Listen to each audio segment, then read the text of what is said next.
E hoje eu convido você, no momento da mensagem desta noite, a abrir aí na sequência que estamos fazendo no livro do Apocalipse. Hoje, continuando aí o capítulo 15 e nos adentrando ao capítulo 16, nessa nova sessão, onde ele conta e reconta a mesma história, apontando para o objetivo de cada sessão, falando agora das taças da ira, ou dos últimos flagelos. Nós vamos então do capítulo 15, a partir do verso 5, trabalhamos com os 4 primeiros versos semana passada, e nessa sessão, o objetivo de João, na revelação que recebe de Cristo, é pontuar que o juízo final vai de fato acontecer, irmãos. Não é uma história para colocar medo no coração de ninguém, mas é algo que já está previsto mesmo antes de Cristo, pregado e anunciado no Antigo Testamento, em especial com eventos específicos, como foi o dilúvio, como foi Sodoma e Gomorra, e prometido ou profetizado pelos profetas também da Antiguidade. E mostrando que, além disso ser uma realidade, que isso aponta para a justiça de Deus, para a beleza de Deus, para a santidade de Deus, para aquilo que realmente tem que ser. Por isso, acompanhe a leitura que farei.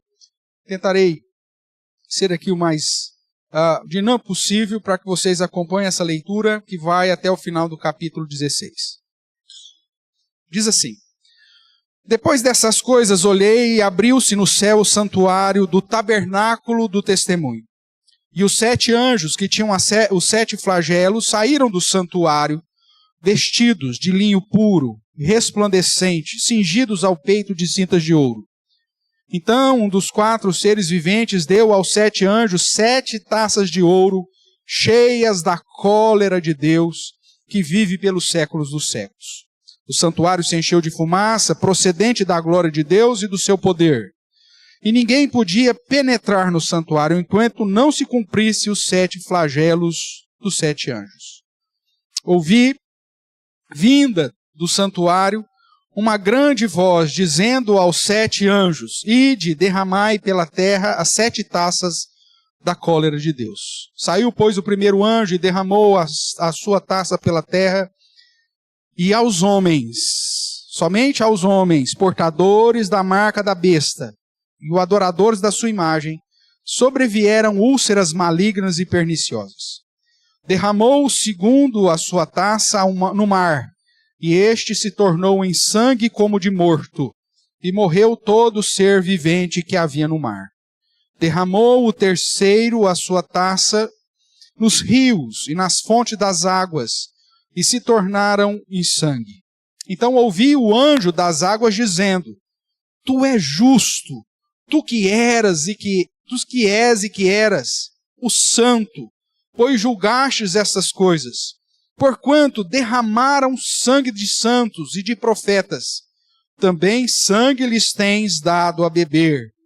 São dignos disso. Ouvi do altar que se dizia: Certamente, ó Senhor Deus Todo-Poderoso, verdadeiros e justos são os teus juízos. O 4º anjo derramou a sua taça sobre o sol, e foi-lhe dado queimar os homens com fogo. Com efeito, os homens se queimaram com um intenso calor e blasfemaram o nome de Deus, que tem autoridade sobre esses flagelos, e nem se arrependeram para lhe darem glória. Derramou o 5º a sua taça sobre o trono da besta, cujo reino se tornou em trevas, e os homens remordiam a língua por causa da dor que sentiam. E blasfemaram o Deus do céu, por causa das angústias, das úlceras que sofriam, e não se arrependeram de suas obras. Derramou o 6º a sua taça sobre o grande rio Eufrates, cujas águas secaram, para que se preparasse o caminho dos reis que vem do lado do nascimento do sol. Então vi sair da boca do dragão, da boca da besta e da boca do falso profeta, 3 espíritos imundos, semelhantes a rãs, porque eles são espíritos de demônios, operadores de sinais, e se dirigem aos reis do mundo inteiro, com o fim de ajuntá-los para a peleja do grande dia do Deus Todo-Poderoso. Eis que venho como vem o ladrão. Bem-aventurado aquele que vigia e guarda as suas vestes, para que não ande nu e não se veja a sua vergonha. Então, os ajuntaram no lugar que em hebraico se chama Armagedon. Então, derramou o sétimo anjo a sua taça pelo ar, e saiu grande voz do santuário, do lado do trono, dizendo: feito está. E sobrevieram relâmpagos, vozes e trovões, e ocorreu grande terremoto, como nunca houve igual desde que há gente sobre a terra. Tal foi o terremoto forte e grande. E a grande cidade se dividiu em 3 partes, e caíram as cidades das nações. E lembrou-se Deus da grande Babilônia, para dar-lhe o cálice do vinho do furor da sua ira. Todas as ilhas fugiram, e os montes não foram achados. Também desabou do céu sobre os homens grande saraivada, com pedras que pesavam cerca de 1 talento. E por causa do flagelo da chuva de pedras, os homens blasfemaram de Deus, porquanto o seu flagelo era sobremodo grande. Oremos mais uma vez, irmãos. Pai querido, nós bendizemos o teu santo nome nessa hora que nos preparamos para estudar um pouco mais da tua palavra. Pedimos a iluminação do teu Santo Espírito, a ação dele em nosso coração, abrindo o nosso entendimento, cativando a nossa mente ao Senhor e, ao mesmo tempo, suplicando em minha vida para que, através dela, apesar de mim mesmo, o Senhor fale ao coração dos teus filhos e filhas, ao meu próprio coração, para o meu próprio bem, mas principalmente para o louvor eterno do teu santo nome. Nos ajude a aplicar as tuas verdades, ó Deus, no nosso dia a dia, é o que clamamos em Cristo Jesus. Amém. A ideia, irmãos, apresentada nesse contexto é: sendo Deus o Senhor de tudo e de todos, como foi lido lá em Atos 15, o Senhor é o Criador, é o Senhor que nos dá a respiração, o Senhor que nos mantém vivos, é dele que vem a providência, é Ele que nos redime, sendo Deus tudo que Ele é, chamado de todo-poderoso, justo, verdadeiro, santo, e cujo julgamento é irrepreensível, como alguém pode não temê-lo? Como alguém pode não glorificá-lo? Como alguém pode ter faltado ao culto hoje? Se Deus é quem de fato Ele é, e a palavra de Deus nos revela, e a própria obra da criação o exalta, por que mesmo você, conhecendo essa palavra, não vive tão somente para Deus?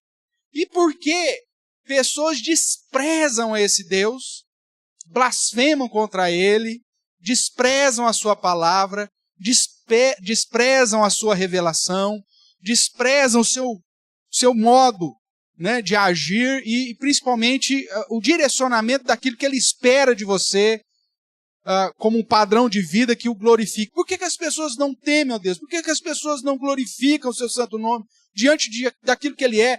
Inclusive a própria respiração que te mantém vivo é frutação providencial dEle.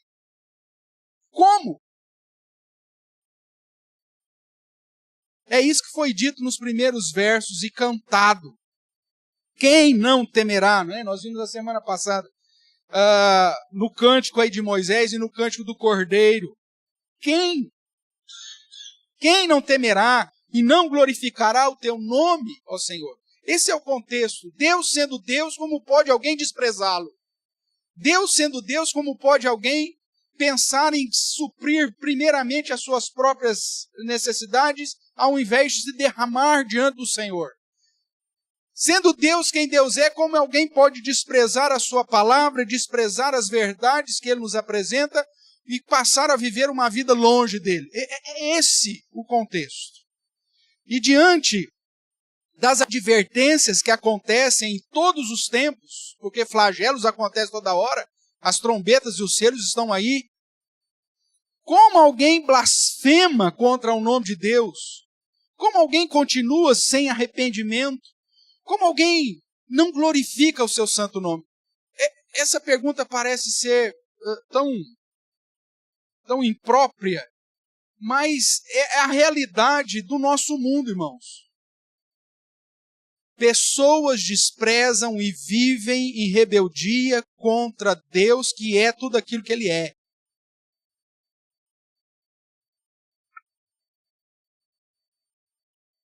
E aquele que vive, que tem um conhecimento a respeito desse Deus, questiona como que alguém não pode se prostrar diante do Deus Todo-Poderoso? Como que alguém pode desprezar a Deus? Como alguém pode rir da mensagem do Evangelho? Como alguém pode zombar daqueles que estão buscando servir, se consagrando ao Senhor? Essa é a realidade. Nós vemos que, apesar de toda a grandeza, de toda a justiça, santidade e retidão de Deus, os homens, que lá em Romanos Paulo vai explicar isso, né? Deixados segundo a inclinação do seu próprio coração, ficaram endurecidos contra Deus. O capítulo 1 de Romanos, do 18 em diante, vai dizer que esses homens, por terem sido entregues às suas próprias inclinações, paixões e pensamentos, se revoltaram contra Deus, mudaram a verdade de Deus, ofendem constantemente a Deus, adorando a criatura ao invés do Criador. E a ideia é, como que alguém pode fazer um negócio desse? Aqueles que são apresentados aqui no contexto de Apocalipse como sendo os homens portadores da marca da besta e os adoradores da sua imagem, blasfemaram, odiaram e se levantaram contra o Senhor. Não só no episódio do derramar dos flagelos, ou dos últimos flagelos, mas durante toda a vida. Lembre que nós já estudamos, essa marca da besta não está relacionada a nada do que aquilo que você ouve por aí, mas está relacionado ao seu modo de pensar e ao seu modo de agir contrário ao padrão de Deus. Toda essa conversa relacionada à marca da besta, irmãos, é mais uma ação do diabo para enganar as pessoas. Porque tem muito crente vivendo uma vida ímpia, de pecado, mas fala, eu não pus nenhum chip na mão direita, eu não pus nenhum chip na testa, então está tudo bem contigo. Não está. Porque se o seu modo de pensar, o seu modo de agir não refletem a grandeza, santidade, pureza, poder daquele que é digno de toda a honra e de toda a glória, você recebeu já essa marca. E é sobre estes homens, portadores da marca da besta e da sua imagem, que a mensagem do capítulo 16, em especial, vai tocar. Apesar da longanimidade de Deus, também descrita pelo apóstolo Paulo lá em Romanos, em suportar toda a oposição, rebeldia durante a história, apesar das advertências e chamadas ao arrependimento, tais homens se mantêm obstinados em mudar a verdade de Deus em mentira, adorando e servindo a criatura em lugar do Criador, do qual é bendito eternamente, nas palavras de Romanos. Logo, irmãos, o capítulo 15 e 16 de Apocalipse apresenta aos menos avisados sobre o juízo justo de Deus, com os 7 últimos flagelos ou as 7 taças da sua cólera. Essa é a mensagem do capítulo 15 e 16. Haverá sim um juízo final, e Deus aplicará de um modo justo da sua cólera sobre aqueles que não pensaram e não andaram segundo o padrão que ele havia estabelecido. Observe que há uma progressão, né? Nós que estamos acompanhando o livro de Apocalipse, há uma progressão na aplicação do juízo de Deus, demonstrando que aquilo que serve de anúncio e advertência, com os selos e as trombetas, se tornará em algo certo e definitivo sobre todos os ímpios com os últimos flagelos. Na semana passada eu até errei aqui, te conduzi ao erro também, na questão da proporção dos selos, né? Mas aí para não cair no engano da mente, eu pus os versos. Abra sua Bíblia lá em Apocalipse capítulo 6, verso 8. Apocalipse 6, 8 vai dizer: E olhei, e eis um cavalo amarelo, o seu cavaleiro, sendo este chamado Morte, o inferno o estava seguindo, e foi-lhe dada autoridade sobre o quê? A quarta parte, 1/4 da terra para matar, a espada pela fome com mortandade e por meio das feras da terra. Então os selos, nessa progressão de Apocalipse, atingem 1/4, 25% de todos os homens. Né? As trombetas, capítulo 8, verso 7. Capítulo 8, verso 7 diz: O primeiro anjo tocou a trombeta e houve saraiva e fogo de mistura com sangue e foram atirados à terra. Foi então queimado o quê? A terça parte, 1/3, 33% da terra, das árvores e também de toda a erva verde.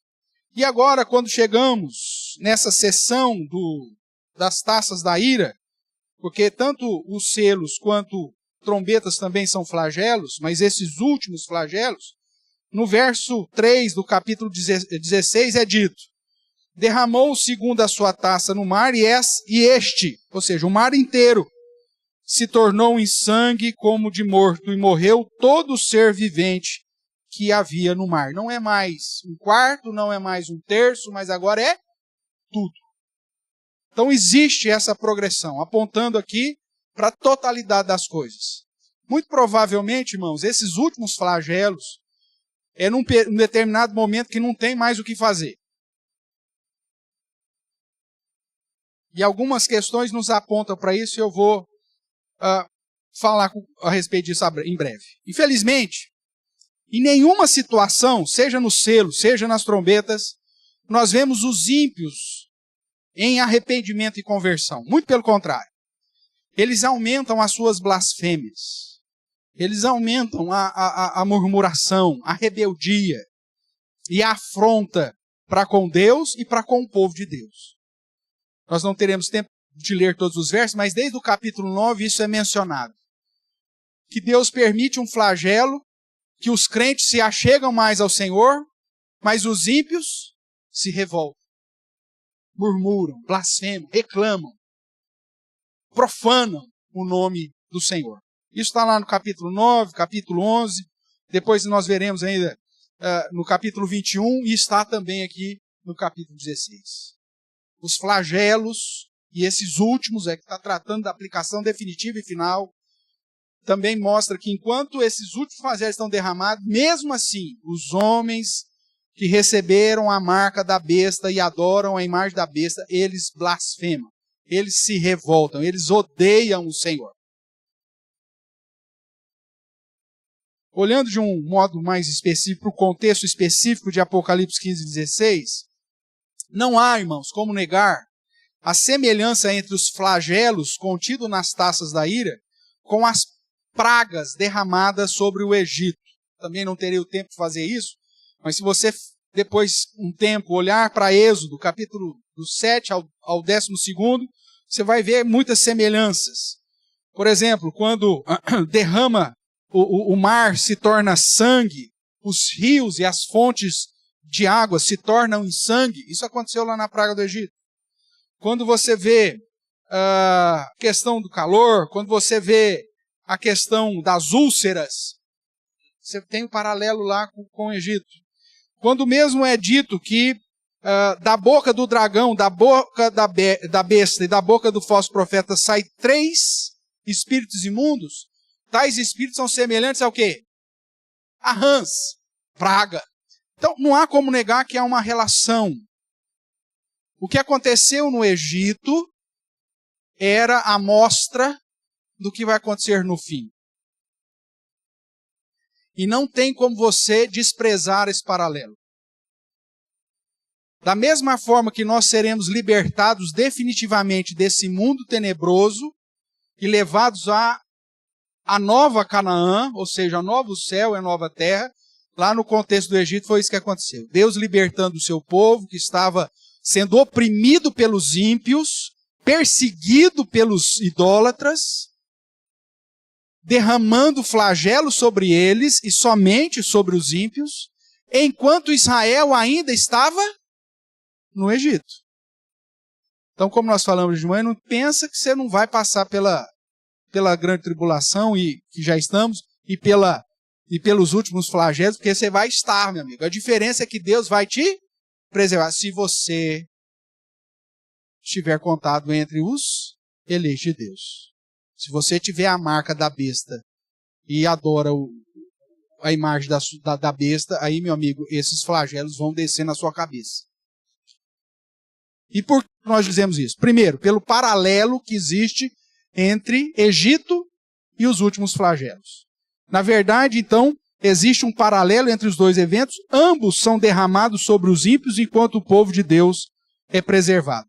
Um outro momento que sugere que nós estaremos aqui é o parênteses que é apresentado no verso 15. Ele está falando que vai descer a lenha sobre os ímpios. Aí no verso 15 do capítulo 16 nos é dito: eis que eu venho sem demora. Eis que venho como vem o ladrão. E bem-aventurado aquele que o quê? Lá no céu está olhando tudo isso acontecer? Não, meu amigo. Bem-aventurado aquele que vigia e guarda as suas vestes, se mantém preparado, vigilante, santo, puro, para que não ande nu e não se veja a sua vergonha. Para quem que ele está falando isso? Para os ímpios? Quem que é bem-aventurado aqui, no verso 15? Os crentes. Por que que teríamos uma palavra dizendo que os flagelos estão descendo na cabeça dos ímpios, dos adoradores da besta, daqueles que receberam a marca? E ele fala assim, mas vigiem. Quem? Os ímpios vão vigiar? Quem então, irmãos? Os crentes, nós. Arrebatamento é só no final. Por isso você tem que estar preparado, vigie e guarde-se. Proteja-se. Não entre na barca que vai para o inferno. Assuma um compromisso. É aquilo que nós estamos falando durante todo esse culto. A salvação está sendo apresentada. Arrependa-se, creia. Da mesma forma, então, que acontece com Israel durante as pragas do Egito. Então, Apocalipse 16:15 sugere que parte da igreja ainda estará no mundo, enquanto do derramar das taças da ira sobre os ímpios. Ou seja, o arrebatamento único da igreja está previsto depois do derramar da sexta taça, ou seja, no final. Depois do juízo, depois da aplicação final do juízo sobre os ímpios. Nós estamos falando aqui, capítulo 15, 16, lembrando que são cíclicos, já está tratando do final. Depois ele vai recontar a história nos capítulos anteriores, falando primeiro sobre a aplicação sobre os agentes, o juízo sobre os agentes. Aqui ele vai falar do juízo sobre os ímpios. Capítulo 17 você vai ver a aplicação do juízo sobre a Babilônia, depois sobre a bestas e depois sobre o próprio dragão. E depois ele vai recontar a história mais uma vez, falando da nossa ida para o céu, como que vai ser a bodas, como que vai ser estar na presença do Senhor, já no novo céu, na nova terra, no estado final. Como a ideia não é cronológica, ele já está contando o fim aqui no meio. Porque depois ele vai dar outras ênfases. Você já está ciente disso. Então caminhemos mais um pouco. Aí olhando ainda para o contexto, irmãos, outro fator importante que o contexto sugere, em paralelo aos eventos do Egito, é que da mesma forma que o coração de Faraó e de seus oficiais foram endurecidos, o coração dos ímpios também se endurecerão com o derramar dos últimos flagelos das taças da cólera de Deus. Foram quantas pragas lá no Egito? 10. A cada praga, o que acontecia com o coração de Faraó e de seus oficiais? Endurecia. Mesmo depois da última taça derramada Os caras perderam todos os primogênitos numa só noite. O que os caras fizeram? Só que aí se arrependeram e foram pelejar contra o povo de Deus. É a mesma história. Só que aqui João vai colocar não só a situação relacionada lá com o Egito, mas com todas as outras guerras que aconteceram com o povo de Israel, e por isso ele usa o paralelo com as guerras entre os midianitas, chamada Armagedon. É simplesmente para mostrar que até a última gota, os adoradores da besta, aqueles que receberam a marca, vão continuar perseguindo a igreja, os santos, e blasfemando contra Deus. Da mesma forma que aconteceu com Faraó e o seu exército. É isso. Lembrando que todo esse contexto usa-se de símbolos e não práticas literais, apesar do evento ser literal. Então, isso será reforçado pela ação do dragão, que, como nós já vimos, estudando hoje capítulo 20, é solto no final do milênio. Ele volta a seduzir o mundo através dos seus aliados, e que vai enviar ao mundo 3 espíritos imundos que seduzem, influenciam e usam o sistema mundo, os reis do mundo inteiro, é dito. Então é todas as nações, é a besta do mar, todas as falsas religiões do mundo, besta da terra, e toda a humanidade descrente, a Babilônia, contra os seguidores de Cristo, contra os seguidores do Cordeiro. É o último suspiro dos ímpios, da mesma forma que Faraó levou o seu exército para tentar aniquilar Moisés e todo o povo de Israel. Ele só está relembrando. Ainda vai ser um momento tenso o juízo. E por que eu estou apontando para o fato de ser juízo, irmãos? Tanto o capítulo 15 e 16, ele vai mostrar sobre a aplicação final da justiça de Deus. E ele vai nos falar sobre o derramar das taças, mas antes, para confirmar isso, eu quero que você reveja alguns textos aqui, alguns versos. Verso 1 do capítulo 15. Eu vi no céu outro sinal grande e admirável. 7 anjos, tendo 7, qual que é a palavra que está aí? Últimos, não, antes do flagelo. 7 últimos flagelos. Pois com estes, o que acontece? Se consumou a ira. Ou seja, nós estamos falando da aplicação do juízo final.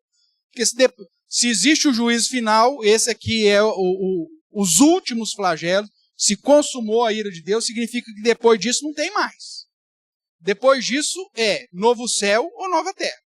Ou condenação eterna. Não tem mais flagelos depois desses. Esses são os últimos. Então, refere-se à aplicação do juízo final. Um outro detalhe que aponta para isso, veja aí o verso de número 8. O santuário se encheu de fumaça, procedente da glória de Deus e do seu poder. E ninguém podia penetrar no santuário enquanto se cumprisse os 7 flagelos dos 7 anjos. Enquanto esses flagelos ou o juízo final não terminar, irmão, ninguém morre, ninguém entra no céu. Está fechado para balanço. É o período do juízo final. É o período que vai aplicar a justiça, a consumação sobre os ímpios e a salvação sobre os que estão em Cristo Jesus. Então, esses detalhes da profecia apontam aqui para a aplicação do juízo final. Outra questão que nós vamos ver mais à frente é que, diferente das trombetas e diferente dos selos, lá você vai ver uma escrita que aponta para eventos que são sequenciais. Abriu o primeiro selo, acontece isso. Depois, abriu o segundo selo, acontece isso. Aqui não, é então. A ideia de que está sendo tudo derramado e é tudo dentro de um período único. Porque depois desses, não tem mais. Tudo bem? Então, diante disso, O tema aqui do capítulo 15 e 16 é o derramar das taças da ira de Deus sobre os adoradores da besta, os ímpios, aqueles que receberam a marca da besta e adoram a sua imagem. Esse capítulo está trazendo uma mensagem de um modo mais específica aos ímpios. Só tem um verso mais específico para os crentes, que é o verso de número 15. Que aí volta-se para nós. Vigia. Cuida da roupinha. Como a parábola lá das 10 virgens. Cuida da lâmpada, do óleo. Não vai ficar sem provisão, ou seja, mantenha a sua vida exemplar, para que a sua nudez, a sua vergonha não seja escancarada. É a única palavra. Mas vamos lá então. Sobre o derramar das taças da ira de Deus sobre os adoradores da besta, sobre os ímpios. A primeira coisa que nós podemos observar no texto, então, que ela é definitiva, ela é final. Aqui trata do juízo final. É por isso que é chamado de as últimas, os últimos flagelos. Então, como nós vimos em Apocalipse 15:1, são os 7 últimos flagelos. E com este se consumou a cólera de Deus. Se você observar o capítulo 15, o verso 8, que eu também já chamei a sua atenção, enquanto não se cumprisse, vai dizer lá, enquanto não se cumprisse os 7 flagelos dos 7 anjos. É uma ação iniciada e que nada vai acontecer enquanto ela não terminar. Ninguém entra no santuário. Fechou para enquanto nós não resolver aqui os 7 flagelos, que são os últimos sinais, são os últimos flagelos, são a última manifestação da cólera de Deus, nada acontece lá no tabernáculo eterno. Porque tem que acabar isso primeiro, tem que ser algo definitivo, final, para então, quem tiver que ir, vai adentrar nesse novo céu, na nova terra. Tudo bem? Então é algo definitivo. Nós estamos falando dos últimos dias. Nós estamos falando do juízo final. Outro detalhe que diferencia os selos e trombetas é que a revelação aponta para uma ação única, como eu disse. As 7 taças da ira são derramadas de uma vez. É a ideia que as coisas estão acontecendo num período de tempo muito, muito pequeno. Diferente das taças, ou melhor, dos selos e das trombetas, que são todos os 1260 dias, os 3 anos e meio, ou os 42 meses, ou o milênio, ou seja, que é o período que nós estamos vivendo. A única distinção é com a 7ª taça. Né? Vamos dar uma olhada aí, específica. O verso 1 do capítulo 16 diz: ouvi vindo do santuário uma grande voz, dizendo aos 7 anjos, ide derramai pela terra o quê? As 7 taças da cólera de Deus. Não é tipo assim, sai o primeiro cavaleiro, abre a primeira taça. Ou agora sai o segundo. Não. Vai para o 7 e já derruba esse negócio. Já derrama as taças. Capítulo, se você fizer depois a distinção, lá capítulo 6, capítulo 8, capítulo 10, você vai ver algo assim. A diferença é que a última taça, a 7ª taça, está lá no verso 17, é dito assim. Então, esse então, que dá a ideia que houve um tempinho, se você observar do verso, pega aí a partir do 2º, né? O verso 2, derramou, o 3, derramou, o 4, derramou, verso 10, derramou, né? O verso 8, o 4º anjo derramou, e o verso 12, derramou. E aí você tem um diferencial na sequência. Tem um então antes aqui, que isso dentro da estrutura gramatical aponta para o fato de que os flagelos do último dia ou do juízo final vêm, e o 7º, que é o que vai acabar com tudo, que vai decretar a condenação, ele tem um período. Então diz, derramou o sétimo anjo a sua taça pelo ar. Veja que agora a ideia é que está no ar, meu amigo, está em todo lugar. Derramou no ar e saiu grande voz do santuário, do lado do trono, dizendo, o que ele diz? Está consumado. Quem que disse isso? Quando? Na cruz. É uma situação que já está pronta desde sempre, desde a eternidade, mas que haverá um momento histórico definitivo e final para ser aplicado. Outra questão que aponta para um derramar definitivo e final é a indicação da totalidade do alvo. Todos os homens portadores da marca da besta, o mar todo se tornou em sangue, como os rios e as fontes de águas, os reis do mundo inteiro, a destruição de todas as ilhas e todos os montes. Não se achou nenhuma ilha, não se achou nenhum monte. Ou seja, demonstra uma aplicação definitiva e final sobre aquilo que nós conhecemos de mundo hoje. Então, as taças da ira apontam para o juízo final, porque é um evento definitivo e final. Segunda questão que eu quero chamar sua atenção para as taças, das 7 taças da ira. É uma ação correta e justa de Deus. Nossa, pastor, vai acabar com o mar, todos os seres do mar vão morrer, vai ter um terremoto que nunca ninguém viu. Qual que é o máximo da escala Richter? 12? Não sei. Pensa lá em 30, vai. Um negócio absurdo que nunca ninguém viu. Não vai ficar nada de pé. As cidades vão se dividir. Muita gente vai morrer. Vai ser um trem terrível, pastor. E isso é justo? É. Porque como nós falamos na introdução, como Deus sendo quem Ele é, alguém pode não temê-lo e alguém pode não glorificá-lo.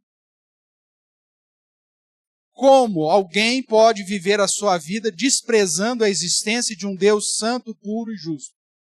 E o que é pior, se adulterando com ídolos, ou vivendo uma vida de impureza e promiscuidade diante de um Deus santo. Então, o que o texto vai dizer é que a aplicação do dia final, do juízo final, é algo correto e algo justo. Os homens portadores da marca da besta, os adoradores da sua imagem, sempre se opuseram ao Deus Criador, inclusive perseguindo os crentes e os profetas, matando os crentes e os profetas, desde sempre. Blasfemando, desprezando a mensagem da salvação, não se arrependendo das suas obras, mas sim murmurando e se ajuntando contra o santo.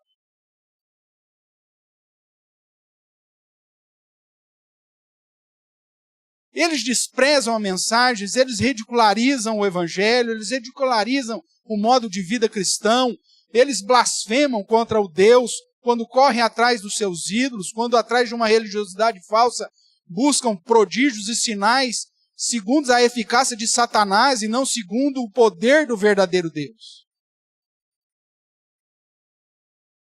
É a história de uma humanidade que se revoltou contra o Criador, irmãos. Nos versos 5 a 7, nós vemos o terceiro anjo justificando o derramar das taças da ira sobre os adoradores da besta. Ele diz que Deus é justo. Ele diz que Deus é eterno. Ele diz que Deus é santo por julgar dessa forma. E do céu se ouve que os juízos de Deus são verdadeiros e justos. E inclusive diz que os ímpios são dignos de receber os últimos flagelos. Veja aí. Então ouvi o anjo das águas dizendo, tu és justo, tu que eras e que é, eterno, eras e que é. Tu és santo, pois julgastes essas coisas. Porquanto, por que Deus está julgando? Porquanto os adoradores da besta derramaram o sangue de quem? De santos e de profetas. Então também derramar do sangue deles agora como uma aplicação da cólera divina? Está certo. E diz ainda, o final do verso 6, é muito bem feito para eles. Eles são dignos disso. Eles viveram a vida inteira desprezando o Criador. Eles viveram a vida inteira correndo atrás dos seus prazeres. Eles viveram a vida inteira se revoltando contra a mensagem da cruz. Eles viveram a vida inteira desprezando, ridicularizando aqueles que amavam e serviam o Cordeiro. Alguns deles se ajuntavam em turba para perseguir, bater, matar os crentes. Para perseguir os crentes nas empresas, nas escolas, nas indústrias. Eles fizeram isso a vida toda. Eles se juntam em turba e entram em vilarejos cristãos e põem fogo em tudo e matam os crentes a facãozada. Aí você fala, mas foram eles. Você não fez nada para impedi-los. Romanos vai dizer que você é tão culpado quanto.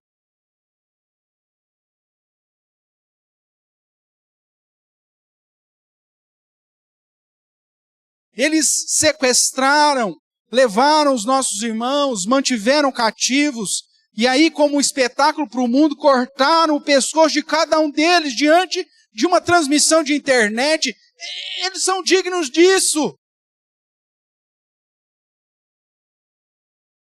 E não importa, irmão, se martirizaram os cristãos ou se simplesmente desprezaram as boas novas do Evangelho. Porque desprezar as boas novas do Evangelho é desprezar do amor de Deus que foi derramado na cruz do Calvário. É cuspir em Cristo. É, como os judeus fizeram, zombar dele e da sua obra. Eles são dignos disso. É disso que está falando o capítulo 16. Não pense você que Deus está sendo demasiadamente duro. Porque contando o peso de toda a história da humanidade, Deus foi longânimo com eles. Deus suportou com longanimidade. Por isso os anjos dizem, está certo, eles são dignos disso. E é justo, porque eles derramaram o sangue dos santos e dos profetas. E se você não considera o juízo final como algo correto e justo, é que talvez você não conheça quem de fato tem autoridade sobre esses flagelos. Talvez o Deus que você creia não seja o Deus revelado nas Escrituras. Talvez o seu cristianismo seja um cristianismo de tolerância ao pecado. E por isso você o vive de uma maneira meia-boca. Não vigiando e não mantendo as suas vestes limpas. Sua nudez pode aparecer, irmãos. Sua vergonha pode ser escancarada. Por isso a palavra do verso 15 também é uma advertência a nós. Vigiai e cuida da sua aparência. Eles são dignos, diz os anjos, e a voz que sai do altar. Verso 7, ouvi do altar que se dizia, certamente o Senhor Deus, o Todo-Poderoso, verdadeiro, ou seja, correto e justo, são os teus juízos. Deus, como disse semana passada, não mancha a sua beleza, a sua santidade. A segunda coisa que você precisa saber em relação ao juízo final, além de ser algo definitivo, é que também é justo, é correto. Terceiro ponto que eu quero chamar a situação, antes até disso, falando do verso 15, ou do início da leitura que fizemos, no capítulo 15, você vê que os anjos que recebem os 7 flagelos saem do santuário. Eles, observe aí o verso 6, eles estão vestidos de linho puro, resplandecentes, cingidos ao peito com cintas de ouro. Recebem 7 taças de ouro, cheios da cólera de Deus. Todos esses símbolos, irmãos, apontam para a pureza, para a postura digna, correta, santa, vinda do santuário, que reforça que o juízo final é correto e é justo em ser aplicado. Tudo bem até aqui? Caminhando então. terceiro ponto aí, a respeito das taças da ira de Deus derramadas sobre os ímpios, é que ela revela, o derramar das taças revelam a perversidade dos ímpios. Porque à medida que as taças, da mesma forma que aconteceu com as trombetas que foram derramadas, os ímpios não se arrependeram. Mas eles se enchiam de ódio, de blasfêmia, de murmuração contra Deus e contra as coisas de Deus. Alguns motivos do derramar da taça da ira de Deus são apresentados, revelando a perversidade dos homens. Primeiro, eles receberam a marca da besta com atos e pensamentos que afrontam a Deus, servindo o dragão. Eles adoraram a imagem da besta, eles eram idólatras, eles desprezaram o verdadeiro Deus para servir a outros deuses. Mesmo os religiosos estão dentro desse grupo. Porque o receber da marca e adorar, é justamente, você pode ser religioso, mas se você adora o Deus errado, meu amigo, já era. Outro ponto que é revelado aí é que eles adoram a imagem da besta ao invés de glorificar o Criador.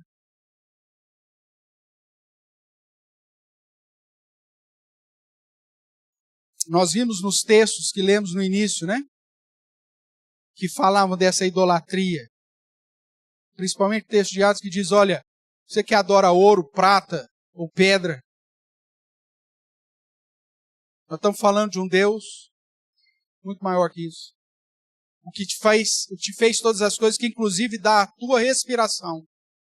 E você tem que deixar de adorar esse Deus que te dá, inclusive, a respiração, a vida, para adorar a outras coisas. Arrependa-te. Chegou o dia, Paulo vai falar. Até agora ele tolerou. Mas agora ele diz para que todos se arrependam. Porque ele destinou um dia que há de julgar todos por meio de um varão o qual ele estabeleceu quando ressuscitou, ou seja, Jesus Cristo. Hoje é dia de arrependimento. Só que o ímpio, ele não consegue se arrepender, irmãos. Porque nós sabemos que o arrependimento para a vida é algo dado pelo próprio Deus, da mesma forma que a fé salvadora. O ímpio, ele ouve uma mensagem de advertência e ele fica com raiva. Lá vem esses crentes de novo falar de inferno. Lá vem esses miseráveis falar de condenação. Lá vem esses caras que só falam em que Deus justo Deus vai me queimar. Eu fico com mais raiva. Tanto que a falsa igreja já parou de usar esse tipo de mensagem, porque essa mensagem não agrada aos bodes que ela tenta manter dentro da igreja. Porque o bode não suporta uma mensagem dessa. O pastor só fala de inferno, o pastor só fala de condenação, só fala de juízo, vai queimar no inferno. Para com isso, a minha vida já é muito quente. E ó, bode não aguenta. E é isso que revela a sua impiedade. Porque a mensagem vem e os flagelos vêm, ao invés dele se arrepender, o que o cara faz? Odeia mais o Senhor, blasfema o Senhor. Ou busca outros deuses para adorar. Começa a rodar para tudo quanto é religião. Você fala com o cara, não, agora eu estou indo em tal comunidade tal, agora eu estou indo na religião tal. Não, agora vai dar certo. Ele começa a adorar tudo, menos o Deus verdadeiro. Outra questão, eles perseguem e matam os crentes. Se não literalmente em martírio, como está acontecendo lá na África, como está acontecendo na Ásia, e eu tenho chamado sua atenção, cada dia mata cristão nesse mundo. Eles te matam no sentido de te desprezar, de te perseguir. Às vezes você é mandado embora da sua empresa pela postura fiel que você tem a Deus. As pessoas têm raiva disso. Às vezes te dão um nome, como você quer, como no padrão bíblico, de tudo que você for fazer, faz para Deus, as pessoas vão te chamar você de Caxias. Porque elas querem que você entre no esquema da corrupção. Eles não te matam no sentido literal, mas eles te colocam de lado. Dão um jeito de você sempre mandar embora, dão um jeito de você ser transferido, dar um jeito, alguma coisa eles fazem. Ninguém quer pessoas honestas com elas, irmãos. O ímpio não aceita um trem desse.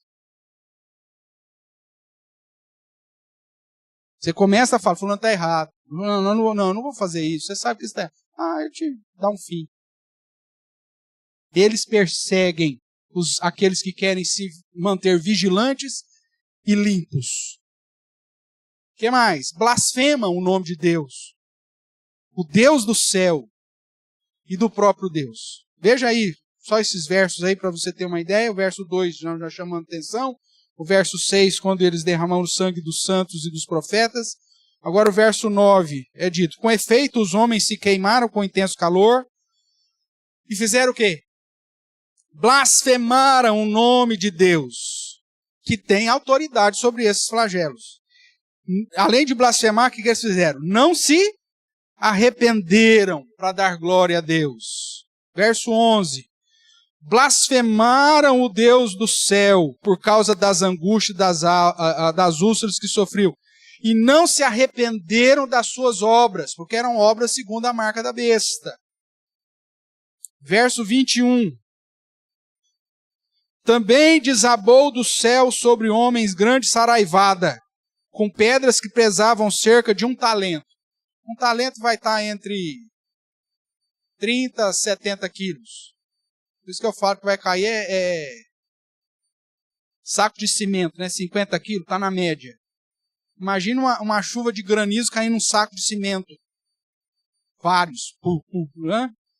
Cai lá umas pedrinhas lá de 1 centímetro, já arrebenta com tudo. Imagina isso. Aí, é lógico que é simbólico o negócio, mas estamos mostrando a grandeza da destruição.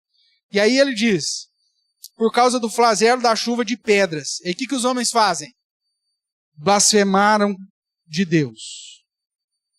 Ou seja, irmãos, eles blasfemam, eles odeiam, eles murmuram, eles matam. Os flagelos, a aplicação dos flagelos vai revelando a impiedade desses homens. Porque a gratidão a Deus, inclusive na nossa vida, é vista no momento da tribulação. Quando está tudo bem, é fácil ser grato a Deus. Quando está dando tudo certo na sua vida, é gostoso vir à igreja. Cultuar. Está dando tudo certo. Tá tudo... Não, Deus está me abençoando, cara. Meu Deus, não. Se melhorar, estraga. Assim que a gente faz? Nossa, tá bom, dá até medo, tão bom que tá. Só que a fidelidade, a gratidão não é demonstrada quando está tudo bem. Fidelidade e gratidão são demonstradas quando a tribulação, a luta, a provação bate à tua porta. É quando vem um vento do Oriente, sei lá de que raio, e derruba tudo que você tem. Quando vem um redemoinho, sabe lá de onde, e mata os filhos que você tem. Que destrói toda a sua riqueza, como aconteceu com Jó. Que se rasga e se lança com o rosto em chão e faz o quê? Adora ao Senhor. É no momento da luta que você mostra gratidão. Por isso que esse povo que não é temente a Deus, vem o flagelo, o que ele faz? Blasfema. Contra Deus, o Deus do céu, e abre a sua boca cheia de corrupção, aquele que deveria ser alvo tão somente da adoração. O verso 19, o verso 9, verso 11 deixam claro que eles não se arrependem e não se arrependeram das suas obras. E ainda, para piorar, dirigidos pelo sistema governamental, religioso e de hedonismo do mundo, as bestas, eles se juntam para combater o povo de Deus. Como o faraó fez depois do último flagelo. Se juntam para a luta, se juntam para a perseguição. Eles se ajuntam para lutar contra Deus em oposição ao seu povo. Verso 14, veja o que diz. Porque eles são espíritos de demônios, operadores de sinais, e dirigem os reis da onde? Do mundo inteiro, com o fim de ajuntá-los para a peleja do grande dia do Deus Todo-Poderoso. Verso 16. Então, os ajuntaram no lugar em que hebraico se chama Armagedon. Isso não é uma questão literal, uma questão mais simbólica, que aponta para todas as lutas de perseguição que os crentes já sofreram durante toda a história da humanidade. Os ímpios se reunindo para combater os que servem a Deus. Isso acontece, mas aqui vai acontecer de um modo definitivo. Ou seja, isso demonstra que, apesar de tudo, eles não se arrependem para se tornar um de nós, mas eles se levantam contra nós. Portanto, irmãos, o derramar das taças revelam a perversidade do ímpio. É no momento da adversidade que você vê se você tem um coração grato ou não. Você quer conhecer a pessoa? Né? Os antigos já diziam, come um quilo de sal com ele. Na hora que está passando um momento de dificuldade, você vai descobrir quem que é quem. Quem serve ao Senhor e quem não serve. O próprio Senhor já disse isso lá em Malaquias. Naquele dia, vocês verão quem de fato serve a Deus e quem não serve. E a apostasia se dará justamente porque nós vamos estar passando por tudo isso, irmãos. E muita gente vai, ao invés de reconhecer a grandeza do Senhor, vai se revoltar contra Deus verdadeiro. E eu digo hoje que 90% dos crentes não estão preparados para passar pelos adventos que estão por vir.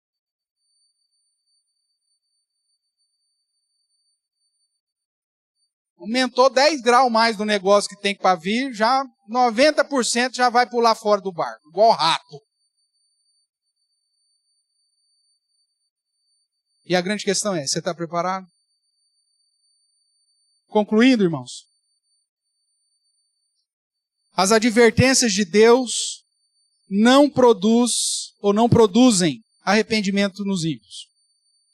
Muito pelo contrário, o sistema mundo a cada dia mais e mais cerca e oprime o povo de Deus, ameaçando, sufocando, perseguindo e matando, inclusive, os crentes em todo lugar do mundo. Uma batalha constante, que é no linguajar simbólico de Apocalipse, semelhante à batalha do Armagedon, que está descrito lá em Megido, lá em Juízes, capítulo 4, capítulo 5. É um termo conhecido, por isso que é usado.